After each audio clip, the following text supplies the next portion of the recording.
If you've watched 3 different Temu free gift videos, you've probably heard 3 completely different explanations. One person says it's all about referrals. Another says you need a special trick. Someone else claims any coupon code will work. After testing the system myself, I realized the truth is much simpler than that. So let me explain everything the way I wish someone had explained it to me. The first mistake most people make is treating the coupon code like the final step. That's exactly what I used to do. I'd browse the app first, look at products, then remember to enter a code later. It worked, but the experience always felt average. Then I changed the order. Before I searched for anything, before I opened the free gift section, I activated the code on the screen. That one change became the foundation of every test I ran afterward. From there, I explored the app normally. No rushing, no complicated tricks, just comparing what happened when I started with different codes. The sessions that began with the code on the screen consistently gave me larger coupon bundles, stronger discount offers, extra reward opportunities, and a much more active free gift section than the random codes I had been using before. So what actually matters? Not chasing every new viral method, not collecting dozens of outdated coupon codes, and definitely not believing every clickbait headline you see online. The biggest difference came from starting with one code that repeatedly performed better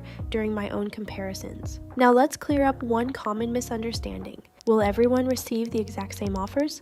No. Temu updates its promotions regularly, and different accounts can see different rewards. That's completely normal. So if you've been looking for a tutorial that actually explains everything, here's the simple version. Start your session with the code on the screen, browse the app normally, review the available offers, then decide what works best for you based on your own experience. That's the routine that consistently gave me better coupon bundles, stronger discounts, and more free gift opportunities. The one lesson that changed everything. The Temu free gift isn't about finding a magic shortcut, it's about avoiding the confusion that comes from random advice. Once I simplified my routine, my overall experience became much more consistent. Before you try another complicated Temu guide, activate the code on the screen first. Then come back and tell me if your coupon bundles and free gift offers looked better than before.